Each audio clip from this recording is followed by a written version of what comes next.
అత్యాధునిక labs, international collaborations, advanced placements. మీ dream career ని రీచ్ అవ్వడానికి మీ best choice Godavari Global University. నమస్తే రమగారు. నమస్తే జయ. రమగారు, వంటల్లో మనము సాంబారు, పప్పుచారు ఇవి ఎంత ఫ్రీక్వెంట్గా పెట్టుకుంటామో, కాస్త గొంతు బాగోకపోయినా, బొజ్జలో కొంచెం ఏదైనా తేడా అనిపించినా, రసం, చిన్నపిల్లలకు ముఖ్యంగా రసం అన్నం పెడతా ఉంటాం కదా. వీటి వల్ల బెనిఫిట్స్ చాలా ఉన్నాయి. మీరేం చెప్తారు? చింతపండు రసం అంటే ఆకలి పుట్టిస్తుంది అంటారు.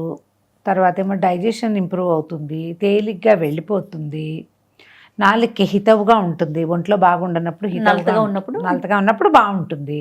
కొంచెం ఈ శీతాకాలం, ఈ వర్షాకాలం రాత్రిపూట వేడి వేడి చారు ఉంటే చారు పోసుకుని అన్నం తింటే, చారన్నం ఒక అప్పడం నలుచుకుని 2 వడియాలు నలుచుకున్న చారన్నం మజ్జిగ అన్నం తిన్నా రాత్రిపూటకి సరిపోతుంది. పూర్వం జయ ఇదివరకే వర్షాకాలం అంతా కూడా వానలు వచ్చేసరికల్లా కూరలు ఉండేవి కాదు జయ. ఇప్పుడు అసలు వానలు లేవు. ఈ సంవత్సరం మనం ఏమన్నా వాన చూసామా? అస్సలు చాలా తక్కువ. ఇది వరకు వారం వేసి 10 రోజులు ముసురు పడితే వదిలిపెట్టేదే కదా. వర్షాకాలం అంతా కూడా కూరలు దొరకని కాలంగా ఉండేది పూర్వం. పూర్వం అంటే మరీ నేను నా చిన్నప్పుడు సంగతే చెప్తున్నా, అది మరీ 50లో 30లో సంగతి కాదు. నాకు తెలిసైతే early 80s, late 70s early 80sలో కూరలు దొరికేవి. అది ఎందుకు నేను బందర్లో ఉన్న 90sలో కూడా నాకు తెలుసు.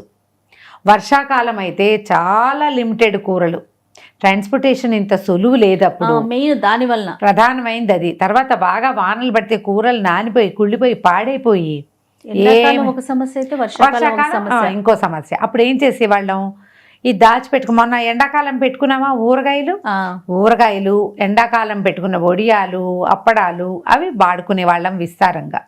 దానికి సాయం ఏమిటి, కూర లేకపోతే కాస్తంత పప్పు వండుకోవటం. అందరిళ్లలోనూ ముద్దపప్పులు వండుకునేవాళ్ళు. కలగల పప్పుకి మనకు పదార్థాలు ఏవి, కూరలు లేవుగా.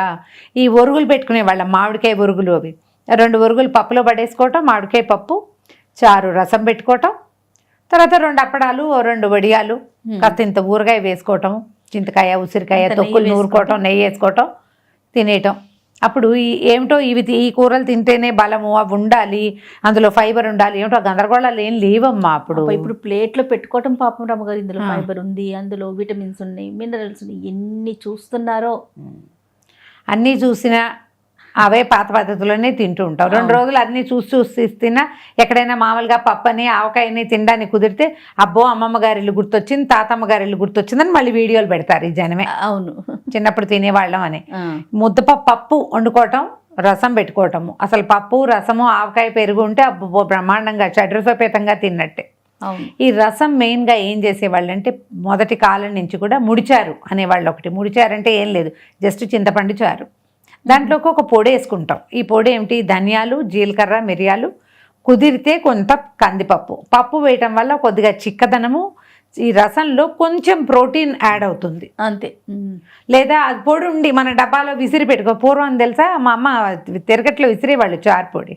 ఎండబెట్టి, మిరపకాయలు లేవు అందులో, మిరపకాయలు లేదు, కందిపప్పు, ధనియాలు, మిరియాలు, జీలకర్ర ఎండలో పెట్టి సాయంకాలం ఏం చేసేవాళ్ళు, తిరగట్లో పోసి విసిరేస్తే మెత్తటి పొడి అయిపోతుంది.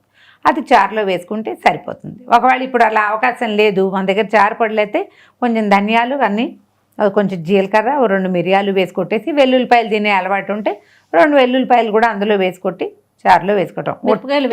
మిరపకాయ వేయం, తిరగమాతలోనే మిరపకాయ వేస్తారు ఇందులో. ఎందుకంటే చారులో ఏముంటుంది, బేసిక్ కొట్టి వాటర్ కదా. మిరపకాయ వేసి పెదిమెలు మండిపోతాయి, చంటి పిల్లలకి పెట్టుకోలేము, కడుపులో మంట వస్తుంది. నీళ్లలో మిరపకాయలు ఉడికితే కడుపులో భగ్గుమంటుంది, అందుకని అవి వేయం. మిరియాలే, ఎప్పుడు మిరియాలే వేసుకుంటాం చారుకి, మిరియాల రసం అంటారు. ఇప్పుడు ఏమైంది, క్రమంగా మనకి చింతపండు తగ్గించి బాగా టమాటాలు విస్తారంగా వాడడం. టమాటా లేకపోతే అసలు చారే లేదు, కూరే లేదు, ఉల్లిపాయ లేకపోతే కూరలు లేవు, ఈ భావాల్లోకి వచ్చేసాం మనం. అన్నిటికీ టమాటా ఊరికే మేము చారులో అందానికి వేసుకునేవాళ్ళు, ఎర్రగా కనబడితే బాగుంటుందని. టమాటా అసలు చారుకు రుచినిచ్చే ఇదే లేదు, ఒక్క పండు వేసేవాళ్ళు ఇంత గిన్నెకి. ఈ పద్ధతి పూర్వం. అసలు టమాటా లేకుండా ఒట్టి చింతపండుతోటే, అది పొంగటంలోనే ఉన్నది దాని రుచి అంతా. బాగా ఈ చింతపండుతో ఉడికి సరిపడా ఉప్పు పడ్డం, ఈ పొడి వేసుకోవటం, దాని మీద చిన్న తిరగమాత ఏం చేసేవాళ్ళు అంటే, ఇది చింతపండుతో చేసేవాళ్ళం కదా, ఇనప గరిటెలో కొద్దిగా నెయ్యేసి దాంట్లో కొంచెం జీలకర్ర, ఆవాలు, ఇంగువ వేసుకుంటే ఇప్పుడు ఒక్క చిన్న మిరపకాయ, ఒక్క తల్లికి ఒక ముక్క అంతే. అది వేసి ఆ వేడి ఇనపగరిట కాలుతుందా దాన్ని చారు గిన్నెలో ముంచేవాళ్ళం. చుయ్యమంటుంది, ఒకసారి ఇట్లా పొంగినట్టు వస్తుంది. ఈ ఇనపగరిటని చింతపండు రసంలో ముంచటం వల్ల ఏమవుతుంది, ఐరన్ గెయిన్ అవుతుంది బాడీ అని నమ్మేవాళ్ళు జయ. పెద్దవాళ్ళు ఆయుర్వేద వైద్యులు, మా పెదనాన్నగారు కూడా ఈ మాట చెప్పేవారు. ఇనపగరిటతో చారు తిరగమాత, పులుసులో చారులో రెండిట్లలో తిరగమాత దీంతోటే. ఓకే. చింతపండు అనగానే ఇనపగరిట. దీంతో పాటు ఏం చేసేవాళ్ళం, చారులో అంత బెల్లం ముక్క వేసేవాళ్ళం. చింతపండు తాలూకు దోషగుణం పోతుందని బెల్లం వేసేవాళ్ళు, ఐరన్ గెయిన్ అవుతుందని చెప్పేవాళ్ళు. ఇప్పుడు డాక్టర్లు చెప్పాలి అంత లేదని మీకు తెలుసా అని అడగద్దామా? పూర్వం నుంచి వచ్చిన పద్ధతే మీ అమ్మమ్మ గారింట్లో, నాయనమ్మ గారింట్లో, అందరిళ్లలోనూ ఇవే పాటించేవాళ్ళు. ఇందులో జాతి విచక్షణ లేదు. వీళ్ళ ఇళ్లలో అయితే ఇది, మా ఇంట్లో ఇది కాదు అని చెప్పకండి. అందరి అమ్మమ్మల పద్ధతులు ఇవే ఉండేవి. ముఖ్యంగా మిరియాలు వాడేవాళ్ళం, జీలకర్ర వాడతాము. కాబట్టి ఇప్పుడు ఇంత బెల్లం వేసి తీయగా చెయ్యరు. చిన్న బెల్లం ముక్క వేస్తేనే ఆ చింతపండు చారు కోరు లేకుండా, అందులో పొల్లగా లేకుండా కొద్దిగా బ్యాలెన్స్ అవుతుంది. దీనివల్ల ఐరన్ వస్తుందా రాదా అనేది ఎవరైనా చెప్పాల్సింది, కానీ పాతకాలం నుంచి వస్తున్నది మిత్తేనేమో మరి, కానీ ఇలాగే చెప్పేవాళ్ళు. ఈ చారు తినటం వల్ల ఏమవుతుంది, పొట్ట క్లియర్ అవుతుంది, మోషన్ ఫ్రీ అవుతుంది చింతపండు వల్లే. అవునవును. గొంతు కూడా భలే సెట్. గొంతు కూడా మనం తినంగానే వేడి అన్నం చారుతో తింటే గొంతుకు ఒక ప్రాణం హాయిగా ఉన్నట్టు ఉంటుంది. చాలా సెటైటీ వస్తుందమ్మా, సాటిస్ఫాక్షన్ వస్తుంది. చిన్నపిల్లలకి వేడి అన్నం ఇట్లా మెత్తగా మనం చేసేసి నెయ్యి వేసి అంత రసం పోసి పెడితే అది మనమే తినాలనిపిస్తుంది. మీరు ఒకటి అబ్జర్వ్ చేయండి, మీరు ఊరికే అన్నం ఇట్లా అని ఊరికే చారు పోసుకుంటే తీర్థానికి తీర్థం, ప్రసాదానికి ప్రసాదంగా అట్లా ఉండకూడదు. కాదు, మీరు అన్నం ఏం చేయాలి, మెత్తగా పిసికి దాంట్లో చారు పోసుకుంటే దీని రుచి సామ్యం అసలు దానికి పోటీయే లేదు. అన్నసారం అంతా కలిసి చారులో ఎక్కువ రుచిగా ఉంటుంది. ఈ జీవి పూర్ణచంద్ గారు ఆయుర్వేద వైద్యులు, నువ్వు చాలా ఇంటర్వ్యూలు చేసే వారిది ఒక పుస్తకం ఉంది, వంటిల్లే వైద్యశాల. ఎవరికైనా దొరికితే కొనుక్కోండి. ఈ పుస్తకాన్ని అడ్వర్టైజ్మెంట్ కానీ జీవి పూర్ణచంద్ గారికి అడ్వర్టైజ్మెంట్ కానీ కాదు ఇది. ఎందుకంటే సూర్యుడికి వాటికి దివిటీలు చూపించి ప్రయోజనం లేదు, అనవసరం ఆ పని, నేను చెయ్యక్కర్లా వారి కోసం. ఆ పుస్తకం అట్లా ఉపయోగపడుతుంది. మేము దాని నుంచి చాలా యూజ్ చేసుకున్నాం. అందుకని నేను సముఖంలో చెప్పాలని అనుకున్నదే అందుకు. వంటిల్లే వైద్యశాల పురాతనమైన పుస్తకం. మా దగ్గర ఉన్న బుక్ అయితే పేజీలు తిప్పుతుంటే చీరిపోతుంది. ఈసారి నువ్వు వచ్చినప్పుడు లైబ్రరీ సెటప్ చేసాంగా చూద్దు కానీ నువ్వు గబగబా తిప్పితే పేజీ పరమని చీరిపోతుంది. అంత పాతది, కనీసం నాకు తెలిసే 30 ఏళ్ల పైనుంచి ఉంది నా దగ్గర. ఈ బుక్ లో ఒకటి రాస్తారు, చారు తాగండి కడుపులో బేజారిపోతుంది అని. పొట్టలో ఏదైనా ఇబ్బంది ఉంటే చారు పనిచేస్తుంది. పొట్టలో ఇబ్బందులు పోగొడుతుంది అది. ఇప్పుడు మనం మిరియాల చారు పెట్టుకోవచ్చు, ఒట్టి ధనియాలే వేసి మిరియాలు లేకుండా పెట్టుకోవచ్చు. టమాటా చారు పెట్టుకోవచ్చు. టమాటా చారు కూడా మీకు సైటైటిన్ లభిస్తుంది, రుచి బాగుంటుంది. చింతపండు సూట్ కాని వాళ్ళు కొంతమంది ఉంటారు, వీళ్ళకి వాతపు నొప్పులున్నా, ఒంట్లో పిత్తం ఎక్కువగా ఉన్నా ఇవి తినకూడదు, చింతపండు తగ్గించేస్తారు. మా అక్కలు కూడా చాలా మంది మానేశారు. చింతపండు తగ్గిస్తే దానికి ఏమిటి సబ్స్టిట్యూట్ ఇంకోటి ఉండాలి. 2-3 టమాటాలు మెత్తగా పిసికేసి అందులో కాస్త కరివేపాకు కూడా వేసి నలిపేసి, కొంచెం కొత్తిమీర కరివేపాకు వేసి, ఈ మిరియాలు చారు పొడి పెట్టుకున్నాక ఈ పొడి వేసి దాంట్లో వేసుకోవచ్చు ఒక పచ్చిమిరపకాయ. టమాటాతో పాటు పచ్చిమిరపకాయ కనుక ఉడికితే దాని రుచే వేరుగా ఉంటుంది. ఎక్కువ పెట్టుకోకూడదు, చిన్న గిన్నెడు పెట్టుకుంటే అన్నం తింటే సాటిస్ఫాక్షన్ వస్తుంది, పిల్లలు సంతోషంగా తినేస్తారు, పొట్టకి మంచిది. ఇందులో ఒట్టి చింతపండే కాదు, ప్రధానమైనది ఏంటి, ఇందులో వేసిన ధనియాలు, మిరియాలు, ఆ జీలకర్ర, పైన వేసిన తాలింపు, ఇవన్నీ కూడా ప్లస్సే. నేతిపోపు వేయండి, చాలా బాగుంటుంది. ఈ వైజాగ్ ఆ వైపు చారులో బాగా లావుగా నూనె వేసుకుని తినాలనేవారు. మా పిన్ని, మా తోడుకోడలు వాళ్ళందరూ అటువైపే కదా. మా కో సిస్టర్స్ అందరూ వైజాగ్, శ్రీకాకుళం, భువనేశ్వరే.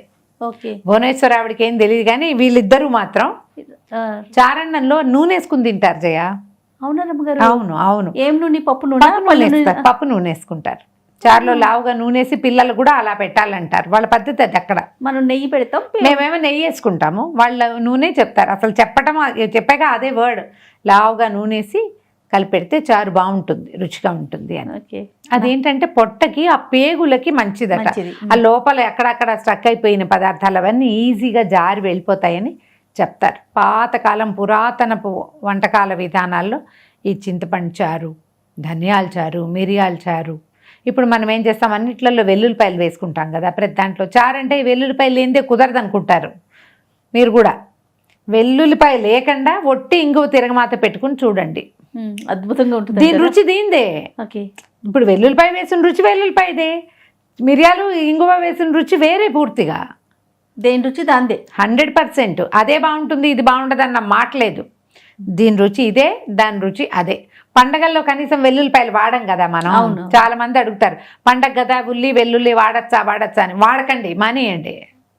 ఇంకో రుచి చూడండి. ఇంగువ తిరగమాత పెట్టుకోండి, ఆ ఇంగువని నెయ్యిలో పొంగించండి, మీ డైజెషన్లో ఎలాంటి తేడా వస్తుందో చూడండి. ఇప్పుడు ఉలి చేసిన మేలు తల్లి కూడా చేయదంటారు.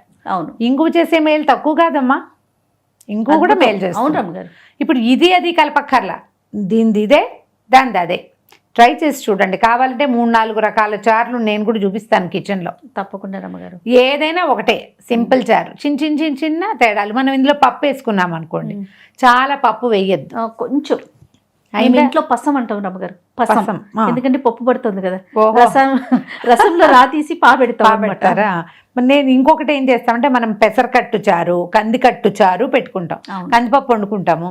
పైన కొంచెం నీళ్ళు ఎక్కువ పోసి అలాగ పై నీళ్ళు వంచేసి చిన్న చింతపండు ముక్క పడేయటం, అందులో కాస్త కరివేపాకు దూసి వేయటము, దాంట్లో కాస్త మిరియాలు ధనియాలు 2 దెబ్బలు కొట్టి పడేయటం. ఇంకా చారు పొడి అక్కర్లా, చిన్న తిరగమాత పెడితే ఈ కందికట్టు చారు కూడా అసలు ఒంటికి ఎంత బలమో. కందికట్టే కాదు, మీరు ఉలవకట్టు, పెసరకట్టు, శనగకట్టు, అన్ని పప్పులు ఉడికించి దాని కట్టుతోటి కూడా చారు పెట్టుకోవచ్చు.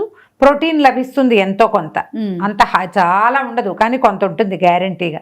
తినడానికి బాగుంటుంది, పొట్టకి మంచిది కదా, పల్చగా ఉంటుందేమో, బాగుంటుంది, రుచిగా ఉంటుంది, కమ్మగా ఉంటుంది. పప్పుల నీరు కాబట్టి మనం ముడి చారు పెట్టుకోవచ్చు, టమాటా చారు పెట్టుకోవచ్చు, ఇట్లా పప్పు కట్టు తాలూకు పప్పు ఉండేమో చారు పెట్టుకోవచ్చు. చారులు కూడా ఇంతంత పెట్టాం కదా సాంబార్ లాగా, చిన్న గిన్నె పెట్టుకుంటాం. 1-2 గరిటెలు పోసుకొని 1 గుప్పెడు అన్నం తిన్నా కూడా మంచి సాటిస్ఫాక్షన్ లభిస్తుంది.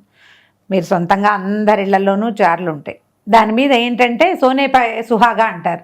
మీకు తెలిసిన విషయాన్ని మరింత బాగా చెప్పడానికే ట్రై చేస్తున్నాం అంతే. ఈ చారులో మీరు వేసే ధనియాలతో పాటు కరివేపాకు, కొత్తిమీర అలాంటివి వేసుకోవటం వల్ల కూడా వాటి ఔషధ గుణాలు కూడా ఎన్హాన్స్ అవుతుంది. ఆలోచించండి, ఆచరించండి తప్పకుండా. రైట్. నమస్తే. And for more videos, please subscribe to iDream. Please subscribe to iDream. Please subscribe iDream. And please subscribe to iDream. For more videos, subscribe to iDream. please like, share and subscribe to the channel. Congratulations, iDream. Subscribe to iDream. Subscribe to iDream. So subscribe to iDream Media. iDream team andarki huge congratulations. Please subscribe iDream Media. Please subscribe to iDream. Subscribe iDream. Please subscribe to iDream. iDream అంటే నా కళల ఛానల్ను subscribe చేసుకున్న నోరు తిరుగుతలేదు, మీరైతే గంట గుర్తు కొట్టండి. For more such videos, please subscribe to iDream. Subscribe to iDream. Please subscribe to iDream. Please subscribe iDream Media. Please do subscribe to iDream. Please subscribe to iDream Media. For best entertainment and information, please subscribe iDream. And don't forget to subscribe to iDream.